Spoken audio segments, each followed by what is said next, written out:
सबैजनालाई नमस्कार। नेपाल अनलाइन स्कुलको युट्युब च्यानलमा यहाँहरूलाई धेरै धेरै स्वागत छ। कक्षा 11को सामाजिक अध्ययन तथा जीवनोपयोगी शिक्षा भन्ने जुन विषय छ त्यो विषय अन्तर्गत रहेको इकाइ 4मा पर्ने मानव तथा समाजको उत्पत्ति र विकास क्रमको बारेमा आज हामीले यो भिडियोमा चर्चा गर्दैछौँ र त्यसमा पनि त्यही अन्तर्गत त्यो इकाइ अन्तर्गत रहेको पाठ 5मा पर्ने वर्तमान विश्व परिवेश र सामाजिक व्यवहारको बारेमा आज हामीले यो भिडियोमा सिक्दैछौँ, बुझ्दैछौँ। र हामीले मानव उत्पत्ति भइसकेपछि अहिलेको समाजसम्म कसरी आयो, कसरी विकास भयो, त्यो मानवको उत्पत्तिदेखि अहिलेको समाज यो पुँजीवादी समाजसम्म आइपुग्दा अथवा यो वर्तमान विश्व परिवेशसम्म आइपुग्दाखेरि के कस्ताहरूको कुराहरू चाहिँ पार गर्नु पर्यो, त्यो कुराहरू हामीले योभन्दा अघिको पाठमा बुझिसकेका छौँ। र आज चाहिँ विशेष गरेर वर्तमान विश्व परिवेशमा के भइरहेछ र सामाजिक व्यवहारहरू के हुन्, कस्तो खालको सामाजिक व्यवहारहरू अहिलेको विश्व परिवेशमा चाहिँ हामीले देखाउनु पर्छ हो, यसको विषयमा चाहिँ हामीले यो पाठमा चर्चा गर्नेछौँ। र विशेष गरेर यो पाठमा पढ्नुपर्ने जुन कुराहरूलाई चाहिँ मैले सारांशको रूपमा चाहिँ तपाईँहरू माझ लिएर आएको छु। र विशेष गरेर अब यो पाठमा चाहिँ अहिलेको वर्तमान विश्व परिवेशलाई हामीले बुझ्नुपर्ने हुन्छ। र वर्तमान विश्व परिवेशलाई बुझ्दाखेरि कसरी बुझ्न सकिन्छ भने आम सञ्चारका जुन साधनहरू छ, त्यस्तै सामाजिक सञ्जाल तथा यातायातहरूको सुविधाका कारण, त्यसमा आएको आमूल परिवर्तनका कारण आम सञ्चारका साधनहरू त्यस्तै सामाजिक सञ्जाल यातायातको सुविधामा आएको चाहिँ आमूल परिवर्तनसँगै सिङ्गो विश्वलाई चाहिँ हामीले एउटा बृहत परिवारको रूपमा लिन सक्छौँ। त्यसै कारणले नै सिङ्गो विश्व चाहिँ एउटा बृहत परिवार बन्दै गएको छ। 21औं शताब्दीमा विश्व व्यापारीकरण वा भूमण्डलीकरण अझै व्यापक पनि बन्दै गएको छ। भौगोलिक रूपमा टाढा टाढा रहे पनि मानिस एवं समाजहरू पनि एक आपसमा नजिक भएको अनुभव गर्न थालिसकेका छन्। प्रविधिमा भएको उच्चतम विकासले यसलाई सम्भव तुल्याएको छ भनेर हामीले बुझ्न सक्छौँ। त्यसैगरी भूमण्डलीकरणका कारण विकसित देशहरूको प्रभाव अविकसित देशहरूको सामाजिक, आर्थिक, सांस्कृतिक लगायतका क्षेत्रमा अझै बढ्दै गइरहेको पनि हामीले पाउँछौँ।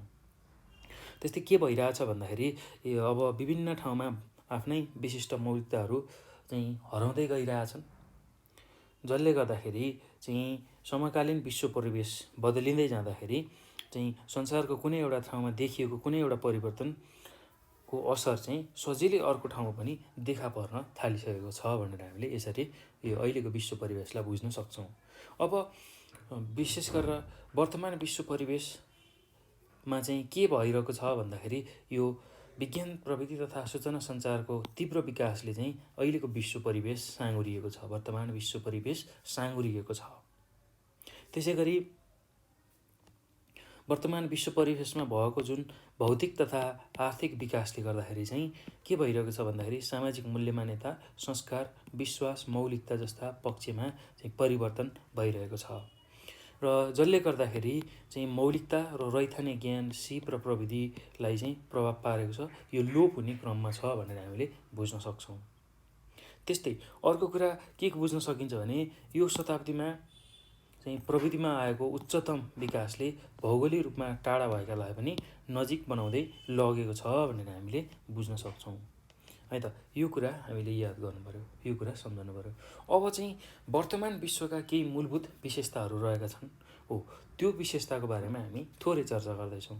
वर्तमान विश्वको केही मूलभूत विशेषताहरू रहेको छ, त्यसको बारेमा हामी चर्चा गर्दैछौँ। अब पहिलो विशेषता के छ भन्दाखेरि बढ्दो सहरीकरण। त्यस्तै अर्को विशेषता के छ भन्दाखेरि विश्व व्यापारीकरण। त्यसै गरी अर्को विशेषता भनेको बसाइसराई छ। त्यसै गरी अर्को विशेषता भनेको प्रविधि पहुँचमा विस्तार हुँदैछ। त्यसै गरी अर्को विशेषता भनेको पुँजीवादी चरित्र र अर्को भनेको व्यक्तिवादी प्रवृत्तिमा वृद्धि भएको हामीले पाउँछौँ हो। वर्तमान विश्वका केही मूलभूत विशेषतामा यी कुराहरू आउँछन्, यो कुरा हामीले याद गर्नु पर्यो। अब बढ्दो सहरीकरणमा के कुराहरू हामीले बुझ्नुपर्ने हुन्छ भन्दाखेरि जनसङ्ख्याका आधारमा सन् 2010को दशकको सुरुवातबाटै संसारमा अथवा संसारका आधाभन्दा बढी चाहिँ मानिसहरू सहरमा बस्ने गरेको पाइएको छ। सहरहरूको जनसङ्ख्या चाहिँ बढ्दै छ, दिन प्रतिदिन बढिरहेको छ। अमेरिका, युरोप तथा एसिया महादेशका मुलुकहरू लगायत अहिलेको विश्वमा नै सबै देशहरूमा सहरीकरण व्यापक बन्दै गइरहेको छ। बढ्दो सहरीकरणले गर्दा सर्वसाधारणको दैनिक जीवनमा आमूल परिवर्तन आइरहेको छ भनेर यसरी यो कुराहरू चाहिँ हामीले बुझ्नुपर्ने हुन्छ बढ्दो सहरीकरणमा। त्यस्तै विश्व व्यापारीकरणमा चाहिँ हामीले के कुरा बुझ्नुपर्ने हुन्छ भन्दाखेरि विश्व व्यापारीकरण चाहिँ अहिलेको विश्वको अर्को प्रमुख विशेषता हो। विश्व व्यापारीकरण बढ्दै जाँदा विश्व नै एउटा सानो गाउँका रूपमा साँगुरिँदै गएको छ। कुनै मुलुकको एक ठाउँको उत्पादन सजिलै विश्वको कुनै पनि अर्को कुनामा पुग्न सम्भव भइरहेको छ। त्यसै गरी विभिन्न समाजका मौलिक विशेषताहरू समेत विश्व व्यापारीकरणकै कारण समाप्त हुने अवस्थामा पुगिसकेका छन्। विश्व व्यापारीकरणका कारणले नै गर्दा अहिले यातायात, सञ्चार, विज्ञान तथा प्रविधि लगायतका क्षेत्रमा चाहिँ भएको विकास सँगसँगै आर्थिक विकास र परनिर्भरताले चाहिँ गर्दा हामी संसारको जुनसुकै ठाउँमा रहेर पनि सम्पूर्ण गतिविधिहरूको बारेमा थाहा पाउन सक्ने भएका छौँ भनेर यो कुराहरू बुझ्नुपर्ने हुन्छ है विश्व व्यापारीकरणमा। त्यस्तै अब बसाइसराईको कुरा छ। बसाइसराईमा चाहिँ हामीले के कुरा बुझ्नु पर्यो भन्दाखेरि बसाइसराई भन्ने बित्तिकै एक ठाउँबाट अर्को ठाउँमा चाहिँ मान्छेहरू चाहिँ सर्ने। अब यो कस्तो खालको हुन्छ भन्दाखेरि बसाइसराईमा चाहिँ हिजोआज चाहिँ संसारभरि नै बसाइसराईको दर बढ्दै गइरहेको छ। गाउँबाट सहरतिरको बसाइसराई धेरै वर्ष अगाडिदेखि नै विश्वव्यापी प्रक्रिया बनेर स्थापित भइसकेको थियो।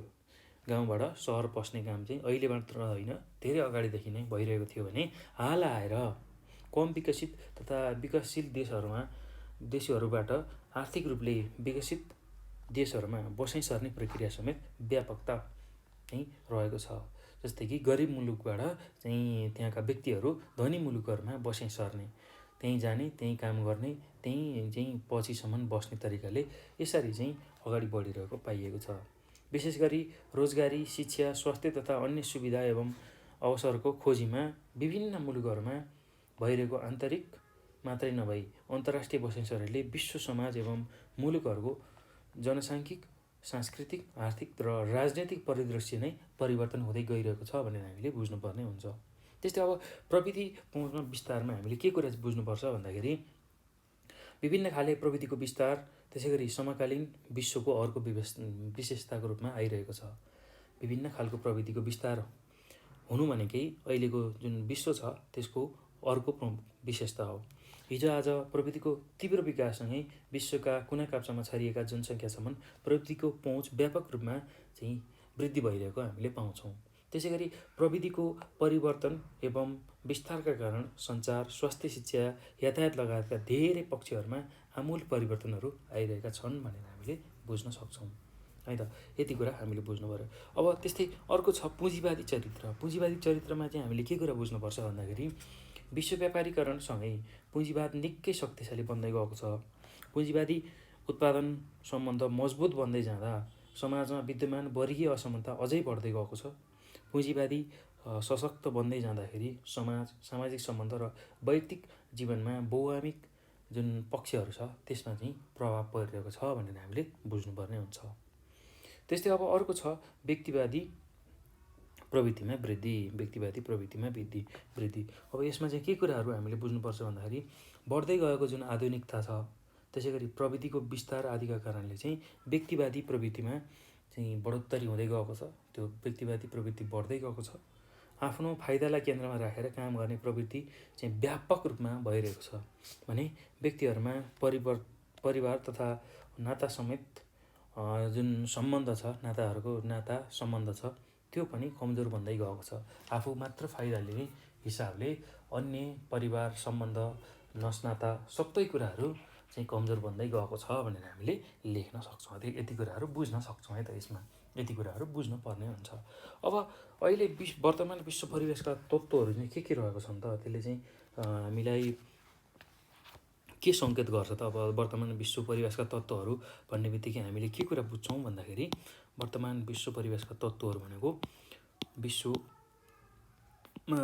चाहिँ अहिले रहेको विश्व परिवेशलाई हेर्ने खालको तत्त्व भनेको एउटा सूचना प्रविधि छ। त्यस्तै दोस्रो भनेको बहुराष्ट्रिय कम्पनीहरू छन्, त्यसै गरी अर्को भनेको अन्तर्राष्ट्रिय रूपको बसाइँसराई छ, अन्तर्राष्ट्रिय बसाइँसराई छ। त्यसै गरी अर्को भनेको व्यापार छ। त्यसै गरी अर्को भनेको वित्तीय सम्बन्ध छ हो। यति कुरा चाहिँ हामीले यसमा याद गर्नु पर्यो है त। यो कुरा सम्झाउनु पऱ्यो। वर्तमान विश्व परिवेशका तत्त्वमा सूचना प्रविधि, बहुराष्ट्रिय कम्पनीहरू, अन्तर्राष्ट्रिय बसाइसराई, व्यापार, वित्तीय सम्बन्ध, यति कुरा हामीले याद गर्नु पऱ्यो है त। अब अर्को छ व्यक्तिले समाजमा प्रदर्शन गर्ने सामाजिक व्यवहारहरू। कस्ता खालका चाहिँ सामाजिक व्यवहारहरू अहिलेको विश्वमा चाहिँ व्यक्तिले प्रदर्शन गरिरहेछन् त, त्यो कुरा पनि हामीले बुझ्नु पर्ने हुन्छ है त। यो पाठमा बुझ्नुपर्ने हुन्छ र यसमा हामीले के कुराहरू बुझ्छौँ भन्दाखेरि अब व्यक्तिले समाजमा प्रदर्शन गर्ने सामाजिक व्यवहारमा एउटा आशावादी, किनभने त्यही आशाले नै उसलाई बचाइरहेको हुन्छ जीवनमा केही गर्ने, केही हासिल गर्ने त्यो आशा। त्यसै गरी त्यो क्रममा ऊ धेरै निराशावादी पनि हुन्छ। निराशावादी त्यो पनि चाहिँ अहिलेको व्यक्तिले समाजमा प्रदर्शन गर्ने सामाजिक व्यवहार अन्तर्गत पर्छ। त्यस्तै अर्को भनेको विश्वास गर्ने, त्यही विश्वासकै आधारमा चाहिँ सबै कुराहरू चलेको छ, त्यही अनुसार नै आफ्नो क्षेत्रमा अगाडि बढ्ने। र अर्को भनेको ईर्ष्यालु स्वभाव, ईर्ष्या गर्ने, एकले अर्कालाई ईर्ष्या गर्ने हो, यस्तो खालको कुराहरू अगाडि बढिरहेको छ। यति कुरा हामीले यसमा बुझ्नुपर्छ है त। अब अर्को छ सामाजिक व्यवहारसँग सम्बन्धित प्रमुख प्रक्रियाहरू। ल, सामाजिक व्यवहारसँग सम्बन्धित प्रमुख प्रक्रियाहरू के छन् भन्दाखेरि विशेष गरेर त्यसमा चाहिँ हामीले के कुराहरू चाहिँ बुझ्नुपर्ने हुन्छ भन्दा एकता। सामाजिक व्यवहारसँग सम्बन्धित प्रमुख प्रक्रियाहरूमा के बुझ्नु पऱ्यो भन्दा पहिलो छ एकता, दोस्रो छ मेलमिलाप, त्यसै गरी तेस्रो छ सद्भाव, त्यसै गरी चौथो भनेको द्वन्द्व, त्यसै गरी अर्को भनेको अन्तर्कूलन, त्यसै गरी अर्को भनेको आत्मसम्मान, त्यसै गरी अर्को भनेको सामाजिक अन्तर्क्रिया, त्यसै गरी सांस्कृतिक अन्तर्कूलन, त्यसै गरी सामाजिक न्याय, सहकार्य, अपनत्व, आफ्नोपना, त्यसै गरी सम्झौता, अनुकूल, विरोध, अन्धविश्वास, विभेदीकरण, समावेशीकरण हो। यो कुराहरू हामीले याद गर्नु पऱ्यो। यति खालको यो बुँदाहरू चाहिँ हामीले याद गर्नु पऱ्यो है त। ल, अब सामाजिक व्यवहारसँग सम्बन्धित प्रमुख प्रक्रियाहरूमा चाहिँ के पर्ने रहेछ भन्दाखेरि पहिलो हो एकता, दोस्रो मेलमिलाप, त्यसै गरी अर्को भनेको सद्भाव, त्यसै गरी अर्को भनेको अन्तर्कूलन, आत्मसम्मान, सामाजिक अन्तर्क्रिया, सामाजिक अन्तर्कूलन, सामाजिक न्याय, सहकार्य, अपनत्व, सम्झौता, अनुकूल, विरोध, आत्मविश्वास, विभेदीकरण र समावेशीकरण, यति कुरा चाहिँ हामीले यसमा याद गर्नु पर्यो है त।